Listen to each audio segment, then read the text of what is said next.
Commander Velk'thor stood at the observation deck's edge, claws tapping a rhythm of irritation against the glass. Below, the newest class of cadets shuffled into formation, 53 species represented, scales and fur and feathers catching the amber light of the Academy's twin suns. And there, at the end of the line, stood the human boy, skinny, pale, eyes too wide for his face like prey scanning for predators. Velk'thor's mandibles clicked in disgust. The Galactic Flight Corps prided itself on excellence, on warriors who could bend gravity to their will and hold their ship steady through solar flares.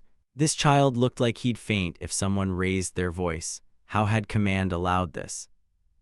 And why, of all people, had they assigned him to Velk'thor's squadron? The commander turned away from the window, his reflective scales catching the harsh overhead lights. In 6 cycles, the mock battle would begin, a rite of passage that separated true pilots from pretenders. He'd seen cadets vomit in their helmets, cadets freeze at the controls, cadets who couldn't handle a single barrel roll without passing out. This human wouldn't last an hour. Velk'thor was certain of it. But what he didn't know, what none of them knew, was that in 3 days, that same boy would do something no pilot in the Academy's 200-year history had ever done. And it would start with a single, impossible maneuver that defied every law of physics Velk'thor thought he understood. The simulation bay smelled like ozone and sweat. Ethan Reyes stood in line behind a Crithian whose back spines kept brushing his face every time the line moved. He tried not to think about the fact that one accidental jab could paralyze him for a week. Instead, he focused on breathing, in through the nose, out through the mouth. His mom's advice before every soccer game, every math test, every moment he felt like the world was too big and he was too small, except this wasn't a game. This was the Galactic Flight Corps Academy on Station Apex 7, humanity's first real foothold in the interstellar pilot program, and he was the only human in a class of cadets who'd been flying since they could walk. Next, the voice echoed through the bay, sharp and mechanical. The Crithian ahead of him lumbered forward, ducking under the doorframe of the simulator pod. Ethan caught a glimpse of the cockpit, sleek black panels, holographic displays flickering to life, a pilot's seat that looked like it could swallow him whole. His hands started to sweat. He wiped them on his flight suit, then immediately regretted it. The suit was supposed to regulate temperature, keep him calm, but it felt like wearing a straitjacket made of anxiety. "Human, you're up." The technician didn't even look at him.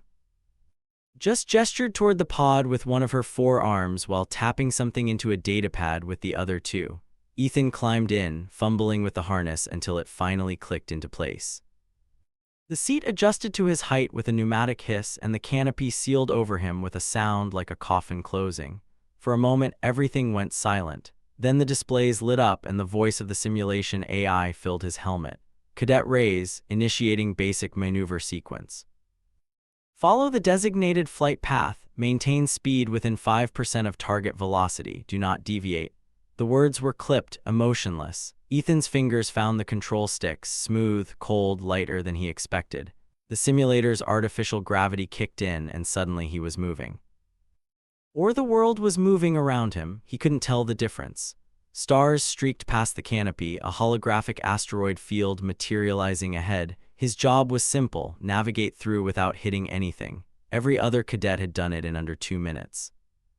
He had 3 minutes to complete the course or he'd fail the first test before he even started. He pushed the left stick forward. The ship lurched, overcorrected, and he yanked it back. Too hard, the nose dipped and an alarm blared in his ears. "Cadet Reyes, you are off course, adjust trajectory." He tried, he really did. But the ship responded like it was listening to someone else's commands, sliding left when he wanted right, pitching up when he needed down. Sweat dripped into his eyes. His heart hammered so loud he could barely hear the AI's instructions. By the time he limped across the finish line, the timer read 4 minutes and 18 seconds, a full minute over the limit. The canopy hissed open and he stumbled out, legs shaking. The technician didn't say anything. She just made a note on her datapad and called the next cadet. Ethan walked to the edge of the bay and sat on a bench bolted to the wall. Across the room, a cluster of cadets watched him. He recognized a few from orientation, a Vexian with skin like polished obsidian, a Hollite whose feathers shimmered in iridescent blues and greens, and a Drachner whose eyes glowed faintly red in the dim light. They weren't laughing. They weren't even talking. They were just looking at him the way you'd look at something broken, something that didn't belong. One of them, a tall, angular figure with silver scales and a uniform that looked tailored instead of issued, stepped forward. Commander Velk'thor, the squadron leader. The one who'd evaluate every cadet at the end of the week. Cadet Reyes, Velk'thor said, his voice a low rasp that seemed to vibrate through Ethan's chest. That was the worst performance I have seen in 15 years of instruction. He didn't sound angry. He sounded disappointed, which was somehow worse. Humans are weak pilots, slow reflexes, poor spatial reasoning, fragile bodies that cannot withstand the G-forces required for real combat. I do not know why Command allowed you here, but I will tell you this. If you perform like that in the mock battle, you will not only fail, you will endanger every cadet in your squadron. Do you understand? Ethan opened his mouth to respond, but nothing came out. Velk'thor didn't wait for an answer. He turned and walked away, his boots echoing across the metal floor. The other cadets dispersed, whispering among themselves. Ethan sat there alone, staring at the simulator pod that had just chewed him up and spit him out. His hands were still shaking. But underneath the fear, underneath the shame, something else flickered to life, something small and stubborn. He wasn't done yet. He couldn't be, because if he gave up now, Velk'thor would be right, and Ethan Reyes wasn't about to prove an alien commander right about humans. Not today, not ever. That night, Ethan lay in his bunk, staring at the ceiling of the cadet dormitory. The room was designed for multi-species comfort, which meant the lighting was a sickly purple-green that made his skin look like he was already dead. Around him, other cadets slept or whispered in languages he didn't understand. He pulled up his datapad and accessed the Academy's training archives. Every simulation had a replay function. Every maneuver was documented. If he couldn't figure it out by instinct, he'd learn it by repetition. He watched his failed run 3 times, wincing at every mistake. Then he pulled up the best runs from the other cadets, smooth, confident, like they were dancing instead of flying. He noticed something. They didn't fight the controls. They moved with them, letting the ship's momentum carry them through turns instead of forcing every adjustment. It was like surfing, anticipating the wave instead of battling it. He spent the next 2 hours watching videos, sketching out flight paths on his datapad and muttering to himself. By the time he finally fell asleep, the twin suns were starting to rise outside the viewport, but when he woke up 3 hours later, something had shifted. The fear was still there. The doubt too, but underneath it all there was a spark of understanding.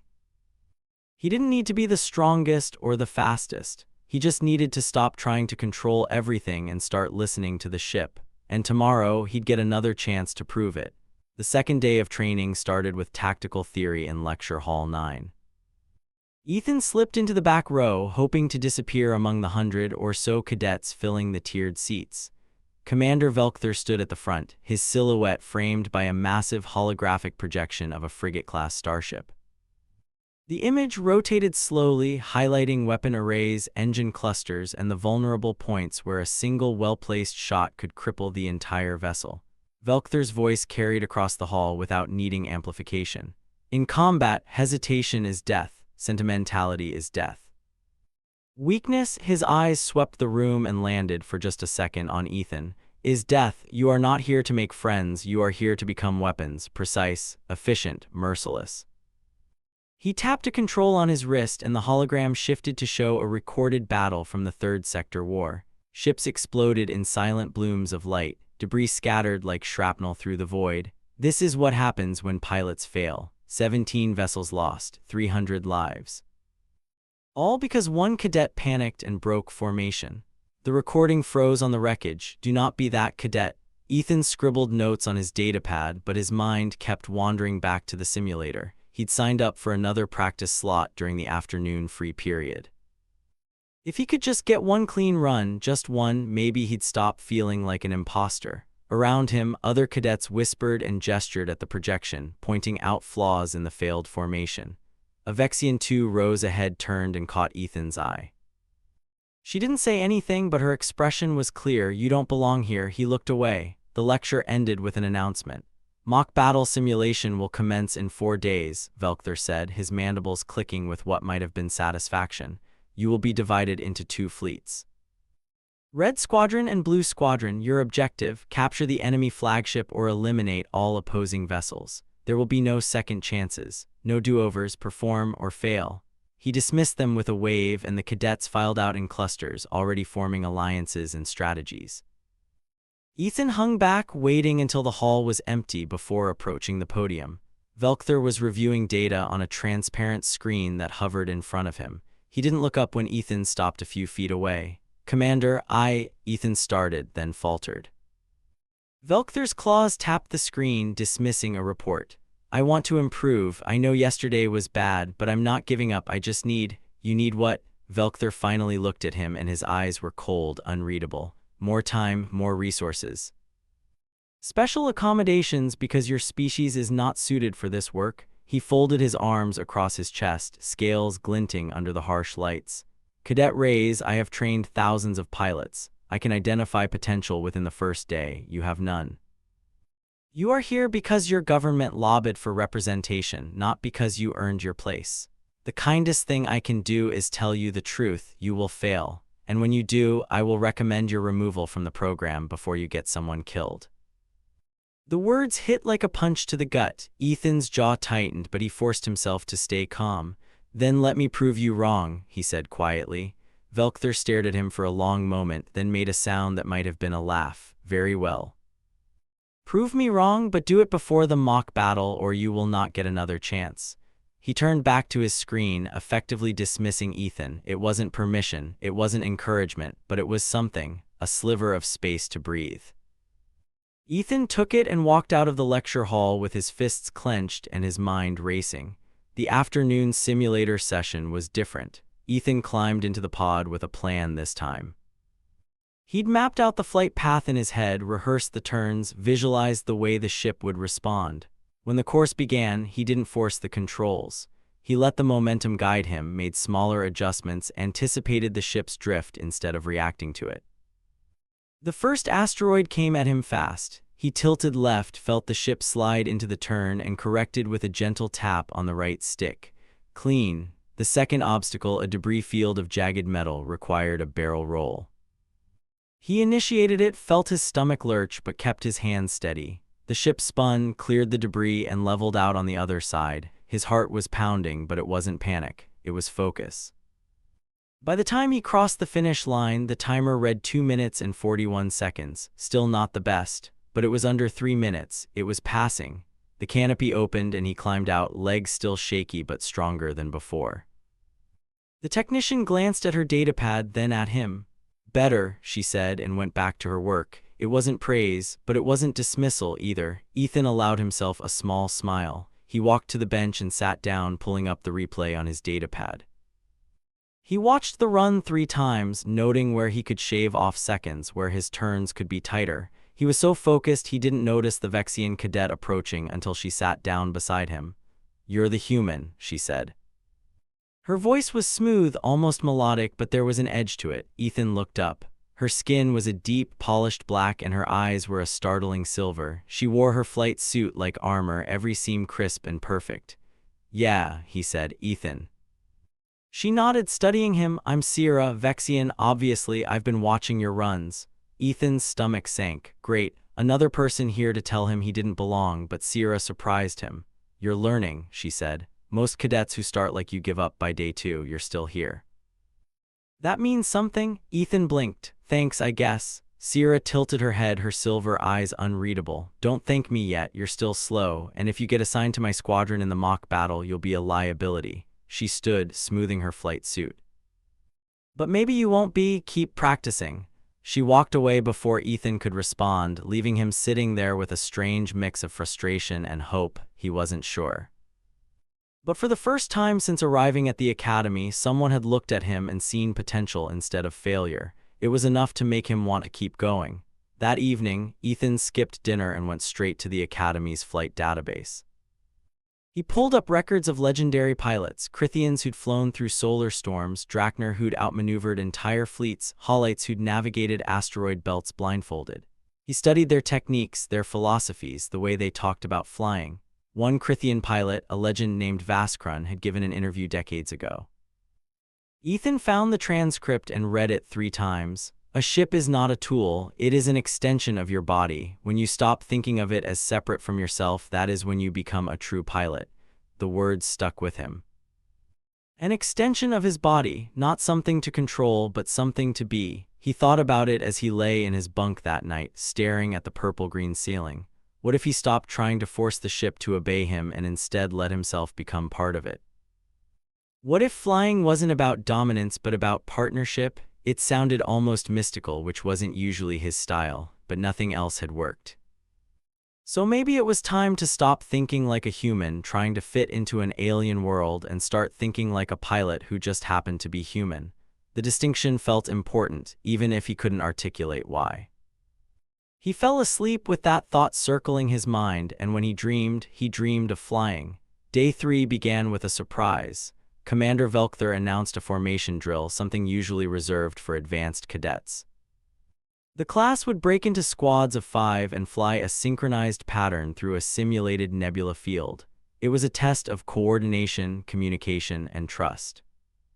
Ethan was assigned to Squad 7, along with Sierra the Vexian, a Hollite named Trey whose feathers shimmered blue-green, a Drachner called Kale with glowing red eyes, and a hulking Crithian named Gorath whose spines looked sharp enough to puncture steel. None of them seemed thrilled to have Ethan in their group.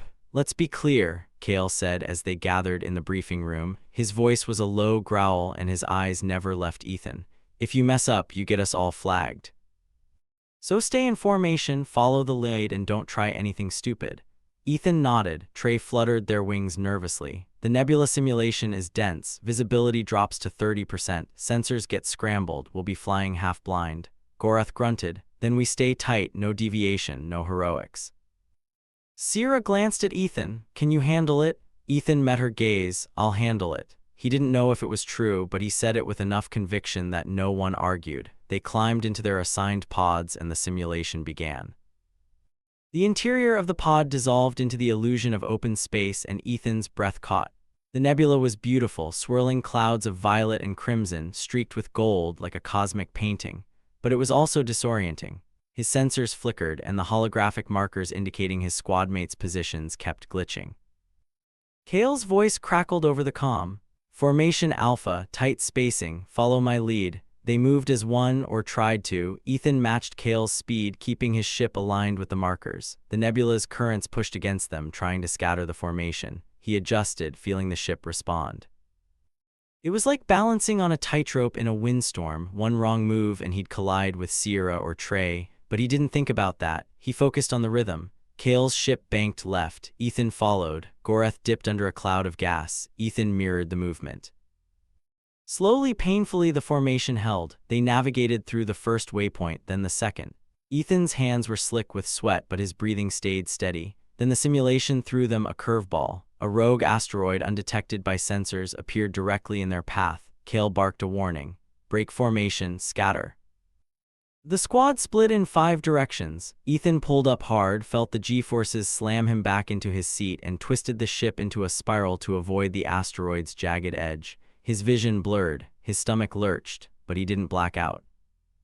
He kept control, leveled out, and scanned for his squadmates. 4 markers blinked on his display. They'd all made it. "Regroup at waypoint 3, Kale ordered. Ethan adjusted his course, threading through a particularly dense patch of nebula, and that's when he saw it.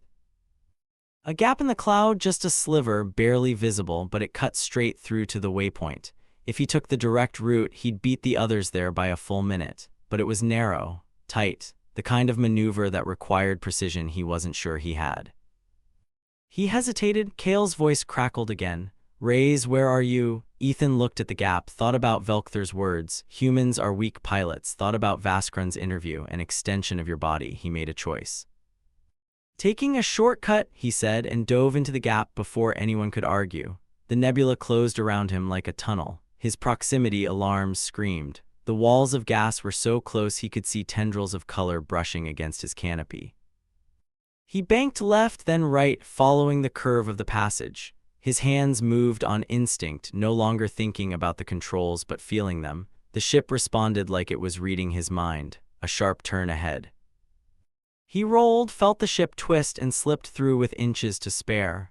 Another turn. He anticipated it, adjusted before the sensors even registered it. The gap widened, and suddenly he was through, emerging into clear space at the waypoint. Alone, he'd made it. And he'd done it in half the time. The rest of the squad arrived 30 seconds later. Kale's ship pulled alongside Ethan's, and the Drachner's voice came through the comm, sharp and incredulous. What the hell was that? Ethan's heart was still hammering. I saw a shortcut. Sierra's ship drifted closer. You flew through a gap that narrow at full speed. Ethan shrugged, even though no one could see it. I didn't think about it, I just went. Trey's feathers ruffled audibly over the comm. That was either the bravest or the stupidest thing I've ever seen. Gorath grunted, possibly both, but there was a note of respect in his voice that hadn't been there before. Kale was silent for a long moment. Then, we're reporting back to formation. Reyes, next time you pull a stunt like that, warn us first. But he paused. Good flying. It was the closest thing to a compliment Ethan had ever gotten from an alien. He took it. The simulation ended and they climbed out of their pods. Ethan's legs were shaky, but this time it wasn't from fear, it was adrenaline. Sierra walked over, her silver eyes studying him. You're full of surprises, human, she said. Ethan grinned. Just getting started. Word of the maneuver spread. By the time Ethan reached the mess hall that evening, half the cadet corps had heard about the human who threaded the needle through the nebula. Some looked at him with curiosity, others with skepticism, a few with something that might have been admiration. Ethan ate his meal, a bland nutrient paste that tasted like nothing, and tried not to think about the fact that in 2 days the mock battle would begin. He'd proven he could fly, now he had to prove he could fight, and that was a whole different challenge. But for the first time since arriving at the academy, he felt like maybe, just maybe, he could actually do this. The morning of the mock battle arrived with a tension so thick Ethan could taste it. The cadet corps assembled in the main hangar, where 50 ships gleamed under the harsh lights, sleek fighters with angular wings and engine cores that hummed with restrained power. Commander Velk'thor stood on a raised platform, his scales catching the light like shards of broken mirror. Today, you prove your worth, he announced, his voice echoing across the hangar. Red Squadron, you will defend the flagship Valiant. Blue Squadron, your objective is to capture or destroy it. Rules of engagement, no live weapons, but the simulation will register hits and disable your ship accordingly. Disabled cadets will be ejected from the battle. Last squadron standing wins.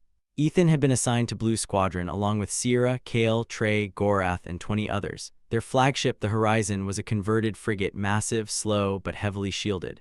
Red Squadron's Valiant was faster, more maneuverable. On paper, it was an even match. In practice, Ethan had no idea how it would play out. Kale gathered the squad in a tight circle. We're the vanguard, he said, his red eyes glowing with intensity. Our job is to break through their defensive line and create an opening for the Horizon to advance. Stick together, cover each other, and for the love of the stars, don't get cocky. He looked directly at Ethan when he said that last part. Ethan raised his hands in mock surrender. No cowboy moves, got it. Sierra smirked, we'll see how long that lasts. They climbed into their ships and the hangar doors opened to reveal the simulated battlefield. A sprawling debris field with chunks of wrecked vessels, asteroids, and the 2 flagships positioned at opposite ends. Ethan's canopy sealed and his helmet's HUD flickered to life, displaying his squadmates' positions, the enemy's formation, and the objective marker on the Valiant. Kale's voice crackled over the squad channel. All units, launch in 3, 2, 1, go. The ships erupted from the hangar in a coordinated wave. Ethan's fighter responded instantly, the acceleration pressing him back into his seat. The battlefield spread out before him, chaotic and beautiful. Red Squadron's ships formed a defensive wall in front of the Valiant, their formation tight and disciplined. Blue Squadron's vanguard, Ethan's group, charged straight at them. The first volley of simulated fire lit up the void. Ethan jinked left, then right, dodging energy blasts that scorched the space where he'd been a second before. Trey's voice came through the comm, high and panicked. They're everywhere. I can't. A hit registered on Trey's ship and their fighter went dark, drifting out of the battle. One down already. Ethan gritted his teeth and focused. A Red Squadron fighter dove at him from above, guns blazing. He rolled, came up behind it, and fired. The simulated blast connected and the enemy ship powered down. First kill, but there was no time to celebrate. 2 more fighters were on his tail, coordinating their attack. He pushed his engines to full burn, weaving through the debris field. The fighters followed, relentless. He needed to lose them. An idea sparked. Ahead, a chunk of wreckage, half a frigate's hull, spun slowly in the void. Ethan angled toward it, accelerating. Sierra's voice cut through the comm. "Reyes, what are you doing?" He didn't answer. He dove toward the wreckage, skimming so close to its surface that his proximity alarms screamed. The 2 fighters followed, closing the gap. At the last second, Ethan pulled up hard, clearing the wreckage. One of the fighters reacted in time, the other didn't. It clipped the hull and spun out, disabled. One left. Ethan flipped his ship, a maneuver that should have been impossible at that speed, and came face to face with the remaining fighter. For a split second, both pilots hesitated. Then Ethan fired. The blast hit dead center and the enemy ship went dark. 2 kills. His hands were shaking, but he forced himself to stay calm. The vanguard was scattered now, locked in one-on-one dogfights across the debris field. The horizon was pushing forward, but Red Squadron's defensive line was holding. They needed a breakthrough. Ethan scanned the battlefield, looking for an opening. And then he saw it, a gap in Red Squadron's formation, just wide enough for a single ship to slip through, but it was directly in the Valiant's firing arc. Anyone who tried it would be a sitting duck, unless they were fast enough. Ethan's heart pounded. This was the kind of move Kale had told him not to make, the kind of move that could win the battle or get him killed. He switched to the command channel. "Kale, I've got a shot at the Valiant," requesting permission to break formation. Static, then Kale's voice tense. "Negative, Reyes, too risky." Ethan looked at the gap, at the Valiant beyond it, at the defensive line that was starting to reform. If he didn't go now, the opportunity would vanish. He made the choice. "Sorry, Kale, I'm going in." He cut the channel and punched his engines to maximum burn. The world narrowed to a tunnel. The gap, the Valiant, nothing else mattered. He dove, pushing his ship faster than he'd ever pushed it before. Red Squadron's fighters saw him and opened fire. Energy blasts tore through the space around him, so close he could feel the heat through his canopy. He twisted, rolled, juked left, then right. One blast grazed his wing and his shield alarm blared. Another hit and he'd be done, but he was almost there. The Valiant loomed ahead, its defensive turrets swiveling toward him. They fired. Ethan didn't think. He let instinct take over, his hands moving on the controls like they'd been doing this his whole life. He spiraled, dove under the first volley, and came up fast, aligning his ship with the Valiant's command bridge. He fired everything he had. The simulated blast struck true and the Valiant systems flickered. A direct hit on the flagship. The battle simulation froze. For a moment there was silence. Then Kale's voice stunned. "Did he just?" Sierra laughed, breathless. "He did." Gorath's grunt was almost approving. "That was insane." The simulation ended and the battlefield dissolved. Ethan's ship powered down and he sat in the cockpit, hands still gripping the controls, breathing hard. He'd done it. He'd actually done it. The canopy opened and he climbed out into the hangar. The other cadets were staring at him, some in shock, some in disbelief. Commander Velk'thor stood on the platform, his expression unreadable. For a long moment he said nothing, then slowly he nodded, just once. It wasn't praise, but it was acknowledgement, and for Ethan Reyes it was enough. The debriefing room was standing room only. Every cadet who'd participated in the mock battle crowded in, along with instructors, senior officers, and even a few observers from Galactic Command. Ethan sat in the front row, flanked by Sierra and Kale, trying not to feel like a specimen under a microscope. Commander Velk'thor stood at the front, the holographic replay of the battle projected behind him. The image showed the final moments, Ethan's ship diving through the gap, dodging fire, and delivering the killing blow to the Valiant. Velk'thor let the replay run twice before he spoke. "This maneuver," he said, his voice cutting through the murmurs, "should not have been possible. The speed required, the precision. The sheer audacity." He turned to look directly at Ethan. "Cadet Reyes, what you did was reckless, insubordinate, and against every tactical doctrine I have spent 20 years teaching." The room went silent. Ethan's stomach sank. Here it comes, the reprimand, the expulsion. Velk'thor's mandibles clicked. "It was also," he continued, "the single most impressive piece of flying I have seen from a first-year cadet in the history of this academy." The room erupted. Cadets cheered, some shouted, others just stared in disbelief. Ethan blinked, certain he'd misheard. Velk'thor raised a clawed hand and the noise subsided. I told you on your first day that humans are weak pilots, he said. I was wrong. The admission hung in the air like a thunderclap. Strength is not only in physical power or reaction time, it is in adaptability. In creativity, in the willingness to take a calculated risk when others would hesitate. Cadet Reyes demonstrated all of those qualities today. He paused. You are not weak, human, you are different, and perhaps that is what we need. Ethan didn't know what to say. He settled for a simple, thank you, Commander. Velk'thor inclined his head. Do not let it go to your head, you still have much to learn, but you have earned your place here. Prove me right from now on. The debriefing ended and the cadets filed out, buzzing with energy. Sierra clapped Ethan on the shoulder hard enough that he stumbled. You're officially a legend now, she said, grinning. Try not to die before you earn it properly. Kale nodded, his red eyes gleaming. Next time, give us a heads up before you go rogue. But good flying, Reyes. Even Gorath grunted, which Ethan had learned was the Crithian equivalent of high praise. Ethan walked through the academy's corridors that evening, his datapad buzzing with messages from cadets he'd never spoken to before, congratulating him, asking for tips, inviting him to join study groups and training sessions. It was overwhelming in the best way. He found himself at the observation deck, the same place where Velk'thor had stood on his first day, looking down at the cadets with contempt. Now, Ethan stood in that same spot and looked out at the hangar below. The ships were being prepped for the next round of training. Somewhere down there, a new batch of cadets would arrive tomorrow, just as terrified and uncertain as he'd been. He wondered if any of them would feel like they didn't belong. He hoped they did. Because that feeling, the fear, the doubt, the desperate need to prove yourself was what turned pretenders into pilots. A message popped up on his datapad. It was from his mom, back on Earth. She'd managed to get a transmission through the lag time between Station Apex 7 and home. Ethan, I heard about the mock battle. Everyone here is talking about it. I knew you could do it. I'm so proud of you. He read the message 3 times, feeling his throat tighten. He sent a reply, keeping it short. Thanks, Mom. I'm proud of me too. It felt strange to say, but it was true. For the first time in his life, he felt like he'd found the place where he was supposed to be, not because it was easy, but because he'd fought for it, and he'd won.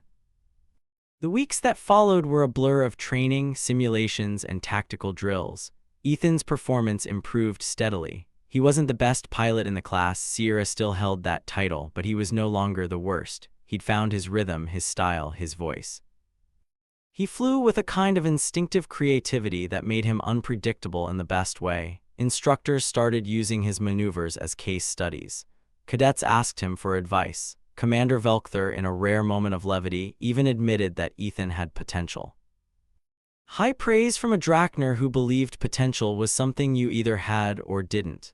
One evening, Ethan found himself back in the simulator bay, not for a required session, but just to fly. He climbed into the pod, sealed the canopy, and launched into an open-ended scenario. No objectives, no rules, just space.